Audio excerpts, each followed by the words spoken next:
Do you like the show and you want to make your own? Well, let me tell you about Anchor. It's free. They're creation tools that allow you to record and edit your podcast right from your phone or computer.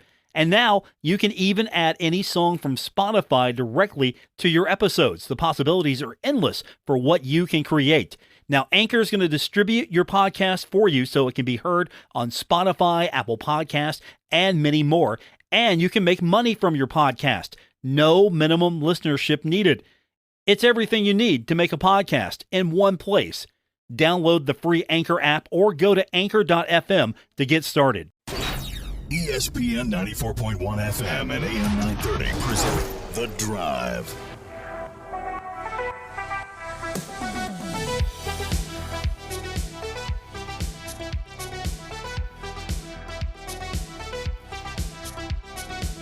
Welcome into the Friday, September 9th edition. Your drive begins now on ESPN 94.1 and AM 930. I'm your host, Paul Swann. Thanks for tuning in. We are here until 6 o'clock. We will get your phone calls in, of course, at 877-420-TALK. That's 877-420-8255 with our text line this hour, 304-396-TALK, 304-396-8255. Tomorrow's the day. Thundering Herd and South Bend, Indiana, taking on the Notre Dame Fighting Irish. We go on the air at 11:30 a.m. here on ESPN 94.1 and AM 930 as the Thundering Herd going to take on one of the most storied programs in college football history, the Notre Dame Fighting Irish. So I'm excited for it, and we're going to talk more about that tomorrow when we're at Roosters for our pregame show. And again, that is 11:30. We'll be on the air to talk about the Herd and the Notre Dame Fighting Irish. Hope you can join me at Roosters. If not, don't forget you can tune into the program. Of course, we stream it live as well. Just go to our website, wrbc.com. We'll also be on 93.7 The Dog as well. So if you are waking up a little later than usual and you kind of want to get a bite to eat, hang out with us, or get set for your game day, start at 11:30 a.m. Of course, I'm speaking to you that did not make the trip to South Bend, Indiana. The caravan of Herd fans already heading up the road. I've seen your photos on social media. You've got your campers and your RVs and everything you could possibly fit yourself in on the way to South Bend. The Herd landed earlier, I believe this hour. So the Thundering Herd is safely in Indiana, getting set for this one against Notre Dame. So we've got a lot to preview about this one tomorrow. I think some of the big storylines, I'm working on, what we're going to talk about tomorrow on the show, the pregame show. I think some of the big storylines you got to talk about, of course, is one, Marshall's ground game. What's Marshall's ground game going to look like against Notre Dame's run defense? Are we going to see something similar? Now, granted, Norfolk State is not Notre Dame by any stretch of the imagination. Let's just go ahead and let's be realistic right now about this. This is not Norfolk State. This instead is a team that I thought looked good against Ohio State. And to be quite honest, I'm sure they would like to have that game back. Every player on that team probably wants to have that game back because Notre Dame had a chance. Notre Dame had a serious chance in that game. And if I'm the Fighting Irish, I'm looking to take it out on the Herd.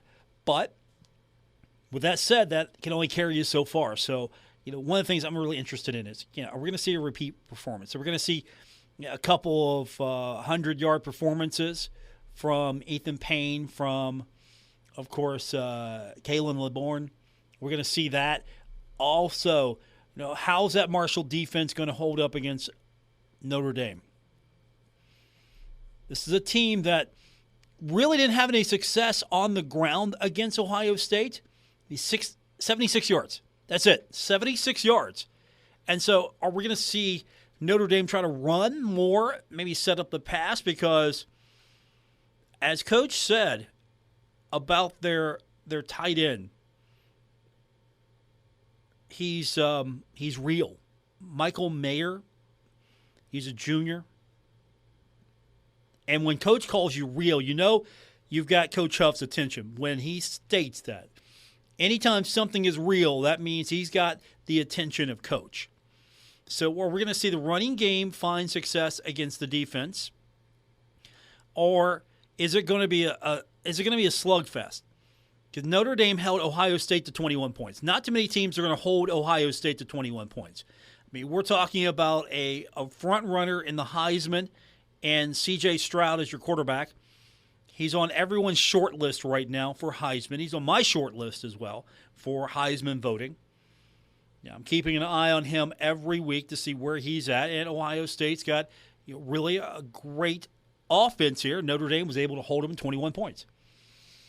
Ohio State got things going a little bit better in the second, but Notre Dame held them a long time. So are we going to see Marshall be able to find a way? Are we going to see Marshall be able to keep the pocket clean and let Columbia find some time back there to find an open route? Or will there be some holes for the offensive to maybe exploit, give some room to those running backs? I mean, there are so many things we could talk about here, but at the end of the day, I don't know if it's going to be a high-scoring affair. It's going to be ugly. I don't think it's going to be a shootout. Either Marshall can hold, or we're going to see the floodgates open up. Again, the line I've seen is 20.5. Some are saying more. If you go with the betting line is where I'm looking at this here. They're saying 20.5. I'm not going to go with the prognosticators. I'm not going to go with any people that cover Notre Dame. I'm not going to go with their picks. I'll take what the betting line is. It's saying 20.5. And we'll keep an eye on that. Maybe it's going to move here in the next few hours. But I think it's pretty locked. So Marshall, for what it's worth, Notre Dame's favored by 3 scores. Favored by 3 scores. So is Marshall a team that is 3 scores behind Notre Dame? Can Marshall keep it close? Can the Thundering Herd generate some offense? I mean, will it be a slow game as well? Maybe you go and lean into that running game a little bit more if you're finding some success. I mean, that's one thing that Notre Dame tried to do. Try to keep Ohio State's offense off the field by being a little bit more deliberate. I don't know if we're going to see a shootout here. That's one thing. I will be surprised if it's a shootout. Will it be competitive? I think so. Will Marshall play well? I think so. Will Marshall win the game?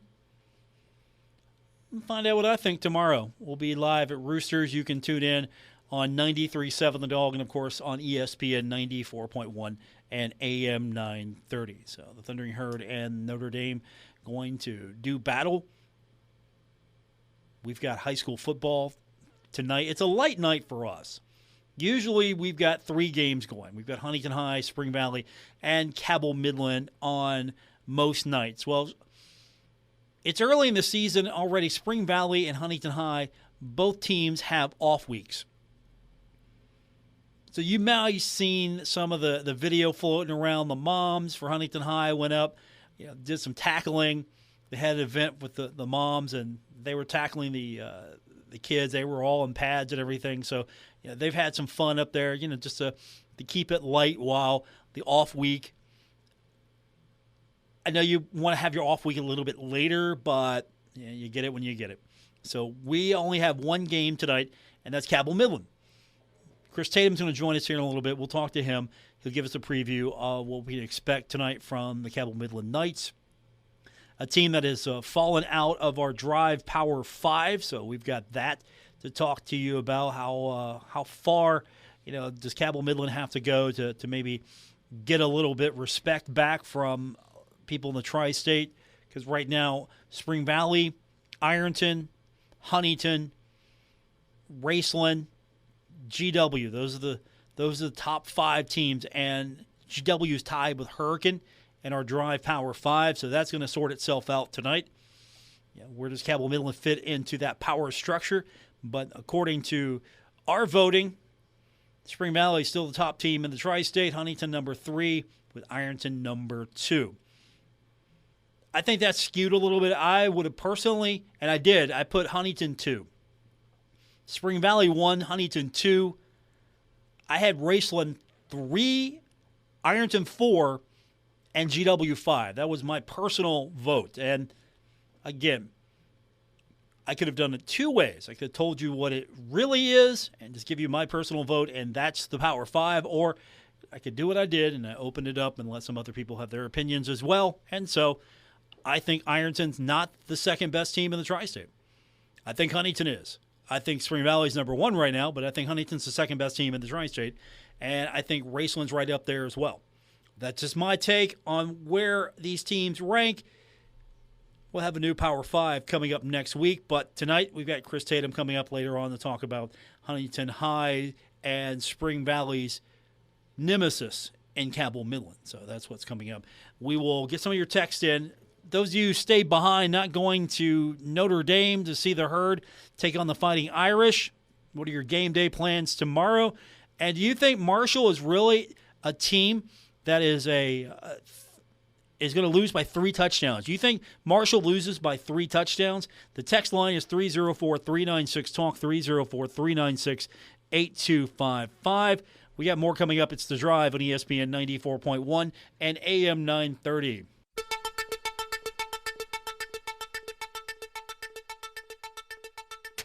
This is The Drive with Paul Swann on ESPN 94.1 FM and AM 930. Welcome back to the Friday, September 9th edition. Your drive continues on ESPN 94.1 and AM 930. We're going to talk about high school football a little bit later on with Chris Tatum. He's going to join us in the final segment of the show as the Cabell Midland Knights are back in action. Our radio broadcast tonight, Huntington High, is next week because they're off tonight. I mean, we could have had Billy Seals in here just for 3 hours, and he could have been talking to our play-by-play guys, give him something to do. But instead, Highlanders are off tonight, so I'm sure they'll be watching some games across the Tri-State. Same thing with the Spring Valley Timberwolves. So Chris Tatum, our featured game of the night, we'll talk to him about 5:45 or so. So we'll have him on the show. It's a busy night in college football. We've got a couple of games that are I'm actually interested in a couple of these. Actually, Louisville at UCF, and I'll take Louisville. I never root for UCF in anything. I'll take Louisville in this one. That's coming up tonight about 7:30, and then at 9 o'clock going to be Boise State at New Mexico. And so a couple of games there to for those of you maybe not looking for a high school game tonight, or your high school is not playing, we've got a couple of college games going on tonight. And it's going to be a full schedule Saturday in the Sun Belt. I think we get to see everyone finally in action at the same time. And it all starts at noon with UNC at Georgia State. And then we get into the top 25, a noon one as well. Southern Miss at Miami. Miami, depending on the polls, either 15th or 16th. And then Notre Dame's opponent from last week, Ohio State, playing host to Arkansas State. And that's what I would circle that one. That's a noon kick. I would circle that only because if you're Marshall, you're playing Notre Dame. Notre Dame played Ohio State, and I would just keep that one back just to kind of gauge where you're at, Arkansas State's at. I'd keep that one back somewhere. Just glance at that one. South Alabama taking on a former MAC foe for the Herd in Central Michigan, the Chippewas. That's coming up at 1 p.m. And then the Herd at 2:30 p.m. going to be taking on the 8th-ranked or 9th-ranked Notre Dame Fighting Irish. That game, we'll have it for you right here on ESPN 94.1 and AM 930. And I'm going to keep an eye on this one. I'm really interested in see how this one plays out. App State will take on 6th-ranked Texas A&M. That is coming up at 3:30. So we'll be in about an hour or so on the Marshall game when that one hits. And I'm interested to see how that one plays out. That'll help me gauge App State a little bit better. App State, if the Mountaineers can get Texas A&M, I mean, that's a statement game right there. Or if they can keep it close, if it can keep it close with Texas A&M, App State, watch out. I think the Mountaineers are going to be tough again this year. And then the tour of the Sun Belt continues with Norfolk State taking on James Madison. And, of course, that's one you got to circle because, one, you got to see what James Madison can do. You can see what Norfolk State will look like in Game 2. And, again, different strategies here. Will James Madison run it up on Norfolk? Maybe, maybe not. But normally I would pass that one by, but I'm interested just as a gauge. And then Coastal Carolina's got Gardner-Webb. So that's one you keep an eye on. And then later on, it'll be Old Dominion, East Carolina later on in the evening. That should be a fun one. I think I'm going to have to actually take Old Dominion to that one. I think I'm going to lean towards Old Dominion a little bit at East Carolina, but still, I'm going to take Old Dominion. And then Eastern Michigan at Louisiana. NFL Network, one of the few games that's not on ESPN. Now, some of these are on different networks, but it's still the family of stations here. Big Ten Network's more of a Fox thing. ACC Network. The Herd, even though you're going to be listening to it, it's going to be on NBC. So NFL Network. A place that we thought years ago Marshall might be featured on. Finally, there's some opportunities here. And then later on, FIU at Texas State. I'm curious on that one. Troy coming up sooner than you think, so I'm curious about Alabama A&M at Troy. Georgia Southern at Nebraska, and I just think that's a big deal. Nebraska used to be a big deal. Nebraska should be a big deal. But once upon a time, Nebraska was such a heavy hitter in college football. And now, not so much. In the grand scheme of things, it's still Nebraska, though. So that's cool. Georgia Southern's at Nebraska. And then ULM is going to be facing off and playing host to Nichols. And that's the final game of the night in the Sun Belt. So a pretty busy schedule in the Sun Belt. Maybe a couple upsets will happen here. You get opportunity because you've got 4 top 25 teams on the schedule for Sun Belt schools. Southern Miss, Arkansas State, Marshall, and App State. If one or two of those can pull upsets, that's going to be a good day for the Sun Belt. Now, you hope that it's Marshall against Notre Dame. Obviously, that's the one you want.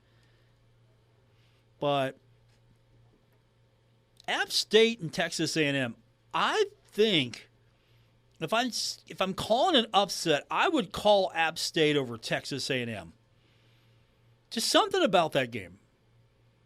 I don't know what it is. I know App State's got an offense. I'm not saying that's going to be an actual upset, but if I'm calling an upset here, looking at these games, no way Arkansas State beats Ohio State. There's no way. Southern Miss, I think Miami wins that one. Okay. But Marshall and Notre Dame aside, because I'm looking at that differently, I would say the upset special of the week coming out of the Sun Belt is going to be App State at Texas A&M. If I'm wrong, I'm wrong. But I'm calling that. I'm going to call App State with the upset of Texas A&M. I'm just going to call it. What's the worst that could happen? It doesn't happen, and okay, I picked App State. It didn't happen. Okay, what's the worst that could happen? I'm going to call that. App State beats Texas A&M by a field goal. By a field. I'll just say a field goal to win it for App State against Texas A&M. Watch out, Texas A&M. The Mountaineers are coming to town. And then, of course, Marshall at Notre Dame. The betting lines say 3-point favorite for Notre Dame. You take the over, you take the under on that. What do you do? You take the over or the under? Is Marshall does Marshall beat the spread? Maybe that's the best question to ask for the text line today. Does Marshall beat the spread against Notre Dame? 304-396-TALK, 304-396-8255. Still to come, Chris Tatum will preview Cabell Midland in action tonight. It's high school football Friday night. That's our game of the week, and we'll talk later on to Chris. Well, we'll get some of your phone calls and text in. The text line is 304-396-TALK, 304-396-8255. Let me check that. I've got those two mixed up. I apologize. 877-420-TALK, 877-420-8255. Or you can use the text line. And again, we take the text throughout the show, 304-396-8255. All right. More coming up. It's The Drive, ESPN 94.1 and AM 930. We're taking Paul Swann everywhere. Download or subscribe to The Drive with Paul Swann on Apple Podcasts, Spotify, or wherever you get your podcasts. Our text line is open, 304-396-TALK, 304-396-8255. Texter writes in, Notre Dame's game with Ohio State with a yawner. Won't beat the Herd by 21. Okay, so under the 20.5. Notre Dame won't beat the Herd by 21. That's one person's opinion. What's yours? Again, the text line, 304-396-TALK, 304-396-8255. I'm not looking for this to be a high-scoring game, back and forth. I think Marshall's defense is better, but we're going to get that true test. This is the true test. This is the best test that Marshall's going to see in a long time on this schedule. No disrespect to anyone else that is on any other team, but I think this is going to be the best first real test for the Thundering Herd, and their quarterback's pretty good. Tyler Buchner, pretty good quarterback for Notre Dame. I think he's going to want to get things going because the passing attack wasn't where it was at for Notre Dame. You want to get that ground game going so you can open up the pass attack, and their tight end, Michael Mayer, he's pretty good. Coach said he's real. Huff said he was real and that he's probably going to be in the running for the Mackey. First, he said he's going to win the Mackey, and he said he would be in the running for the Mackey. Just caught himself a little bit. But you heard where he thinks that this kid is. So a Mackey caliber tight end Notre Dame has. So, you want to get that open, but I think that Ohio State really put a bad taste in the Fighting Irish's mouth, and they're going to try to run that game. And the thing here is, how phased will Columbia be? I mean, right now, one game under his belt, he leads the nation with a .923 completion percentage. So, national leader, 923 completion percentage. I don't think there's really been too many Herd quarterbacks that have started off the season that way. Now, we'll have more tomorrow. That'll be live from Roosters, and that means, unfortunately, I have to share the table with Woody Woodrum. He elbows me all the time. He doesn't have what do you have, a headset on? I mean, you have your own special microphone. What are you doing? Absolutely. What is my overhead microphone not good enough for you? No. I found a new headset sitting on the shelves back there, so figured I could break it in for somebody. But very excited. You just walk in. You just want to walk in like you take over the place. Yeah, I love being on the air with you.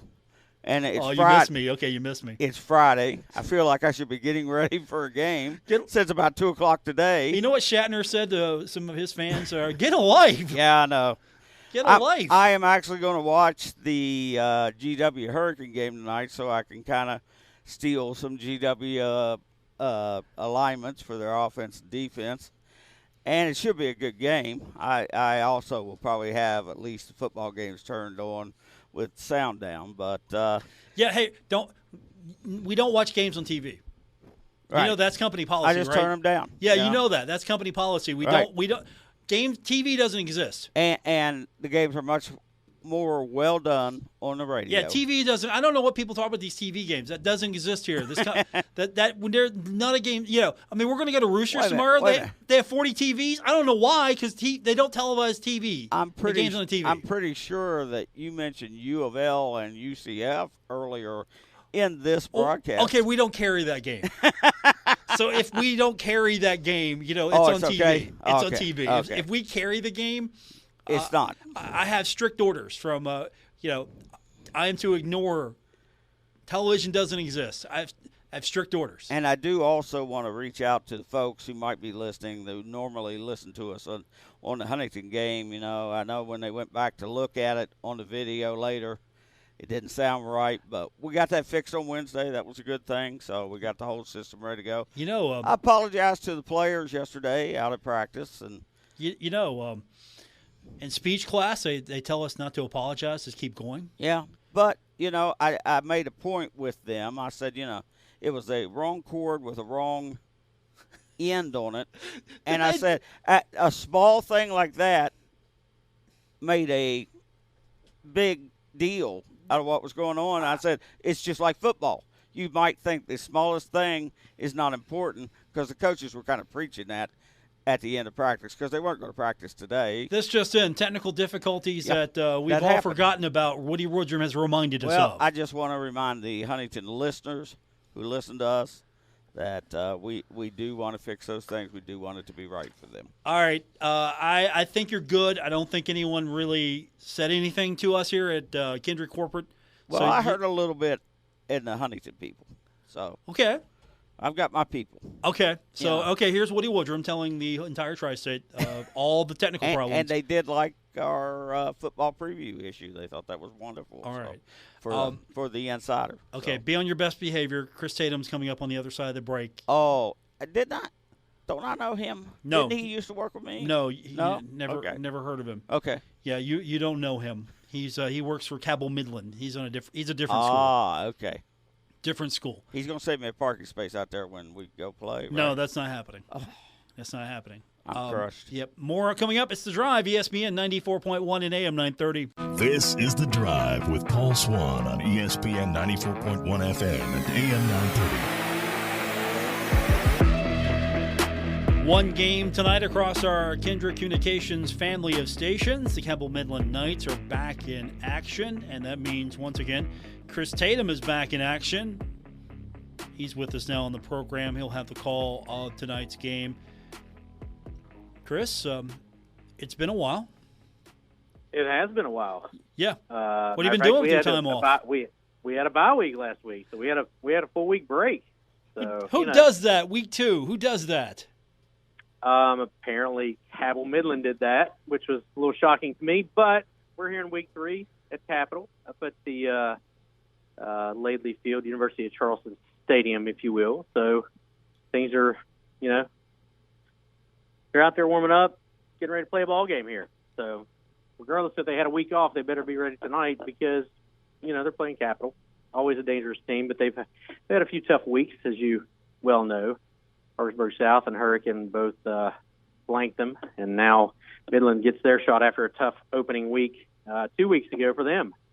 A little different ball game, though, at GW for Midland than it was for Capitol the last couple of weeks. Is this the game that Cabell Midland can really get healthy on? I think they better. We talked about this 2 weeks ago now. You and I talked about this when we were having a conversation at this very moment 2 weeks ago, was that, there was a possibility that George Washington would come out and punch Midland in the mouth to start things off, and they did. They scored 2 touchdowns early. Midland finally gets it together, but late they had some things not go their way, and they end up losing to a very good George Washington team who finished 8-4 last year. We talked about that. They made a run in the playoffs and knew they were going to be good, and they came out ready to play last week. And I'm not by any stretch saying that Midland looked past them or anything like that, but I do think that new personnel and loss of personnel in a lot of areas contributed to that loss last week. They did, however, have some in the middle part of that game from second, third quarter. They looked really good at times, and they're a better football team than what they showed at George Washington. That's for sure. Chris Tatum is with us. He'll have the call tonight. The Cabell Midland Knights will be on our sister station, 97.9 The River.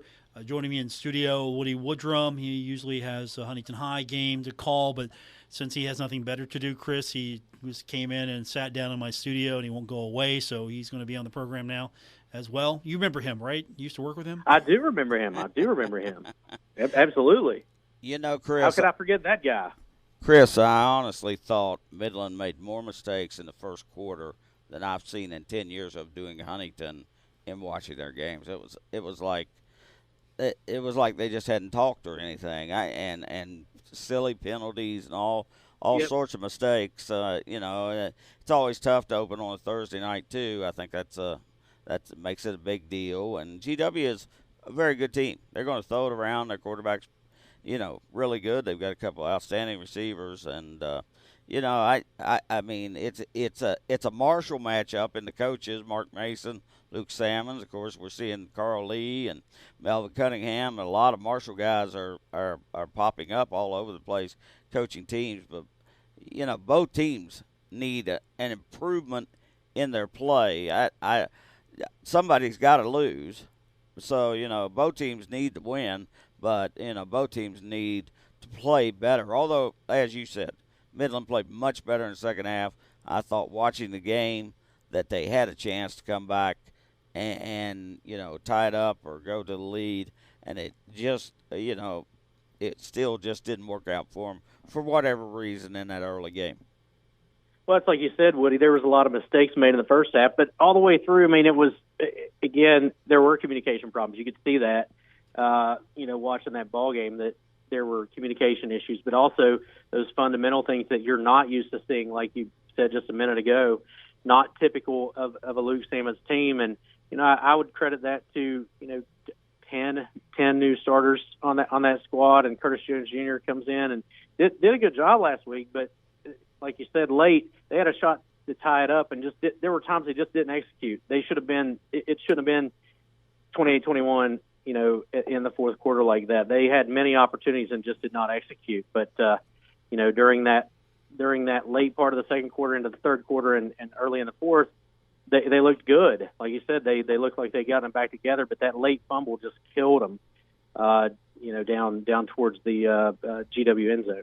Chris, do you feel if Cabell Midland would have got a game right after that, we would be talking about a different feel, different vibe right now for this team? Because you've got to wait so long to kind of get that bounce back opportunity. And with a game the way it goes for Cabell Midland, you want to forget that one, but you can't forget it because that's the last game, and you haven't really, had that same rhythm with the off week coming so soon.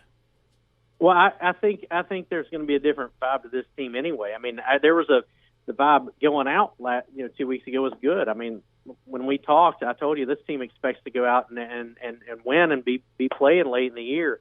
I don't think that goal has changed for them, but I do think they came out with a little more chip on their shoulder.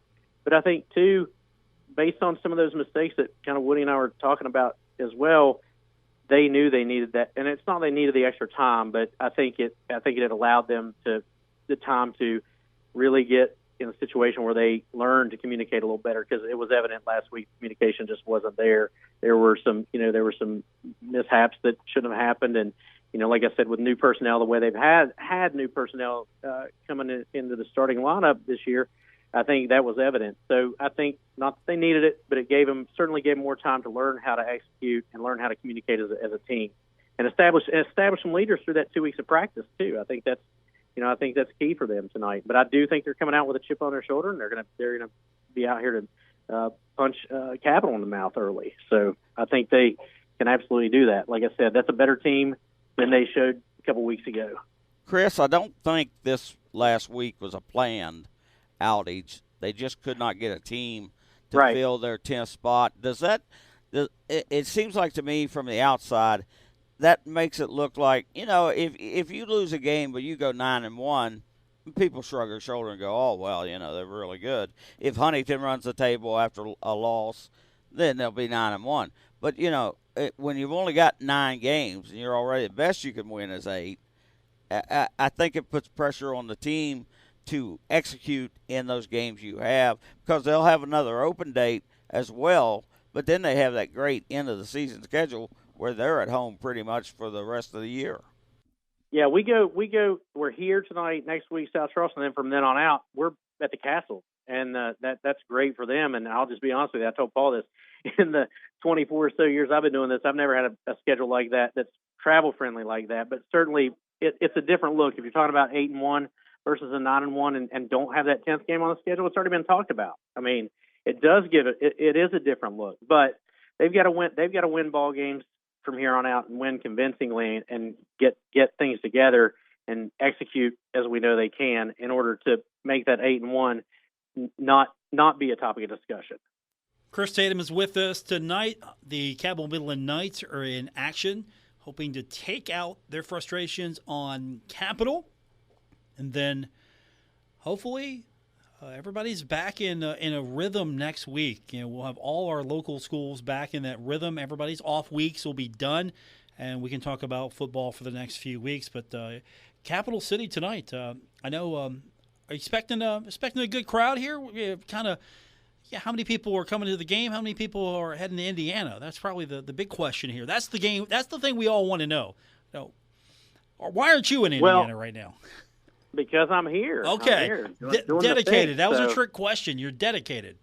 And I'll tell you that Midland does travel well. They bring a number of fans with them, and you know I think that'll be no different tonight. But I do think that game in South Bend will have some effect on tonight's game, and it's always no matter when there's a lot of people here for a high school game, it still doesn't look full because of the size of Laidley Field and the University of Charleston Stadium. So, you know, it's a crapshoot tonight, knowing what's going on in South Bend and whatnot. So we'll see. I mean, it's a great night. It's a beautiful night up here for football, and hopefully people come out, support the programs. But that X factor is the college team down the road playing in a pretty big venue for sure. As our good friend Dick Smoot would used to say, did you bring a light jacket with you?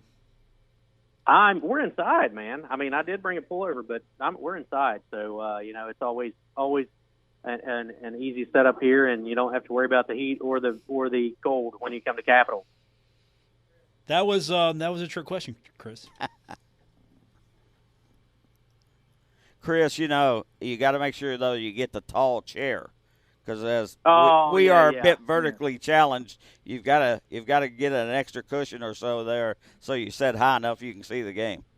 Well, Woody, you know I stand a lot too, so there's only one. Well, there's only one tall chair in here, so I'm probably gonna stand, because you know vertically challenged folk like us, indeed, have an issue when the countertop's low, and so is the chair.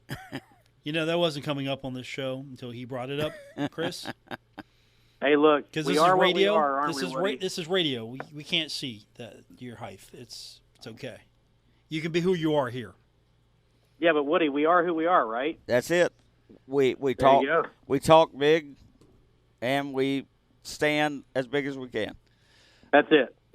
Precisely. All right, Chris Tatum's got the call tonight on our sister station, 97.9 The River. Have fun tonight. We'll talk to you soon, buddy. Thanks, fellas. Good to talk to you, Woody. Take care. Chris. All right, Chris Tatum. All right, you're going to behave tomorrow. I'm just going to tell you that right now. You're going to behave. You're going to be in your better behavior tomorrow. Yes. Okay, that's what I want to hear. I'll be in pregame mode. All right, please be in pregame mode tomorrow. It's an important game. It's Marshall at Notre Dame. More importantly, I have your food voucher, so I expect better behavior out of you, or you're not getting your food voucher tomorrow. Okay, so you understand the gravity of the situation. Yes, and I'm looking forward to being at Roosters. You know, we've been hanging out there for so many years doing these pregame shows, and it's a great place to go. And we hope a lot of folks come down and join us for the Herd's first ever appearance on NBC. Of course, they've been on Channel 3 many, many times, but this is the first time for the National Broadcasting Company to have the Herd in a game against the Fighting Irish. Okay, let me explain something. You're new here. Let me explain something to you. The big guy, you know who I'm talking about. Yeah. TVs are broken. It's 93.7 The Dog at ESPN 94.1 and AM 930. I don't want what's going to happen to you That's already happened to Bill Cornwell a few times, okay? Okay, I'm just trying to tell you right now for your own good. Radio, radio, radio, radio. Don't bring that TV stuff to game day tomorrow. And especially at Roosters because they don't put it on the overhead. No. So bring your radio. Right, exactly. Listen at the table. They have 40 TVs and, no sound. No sound. That's right. 40 TVs, no sound. I mean, I don't even know why we're going to Roosters tomorrow. They have 40 TVs. I mean, we're none of us going to be watching the game. I'm just trying to help you, man. I really am. We get the call on Monday. We carry the game on the radio, right? Yes, sir. Yes, sir. Yes, sir. I can't do anything with him, sir. That's going to be the conversation. All right, back tomorrow, 11:30 a.m. on 93.7 The Dog and ESPN 94.1 and AM 930. Have a great night, everyone. We got Pirates baseball coming up next here on ESPN 94.1 AM 930.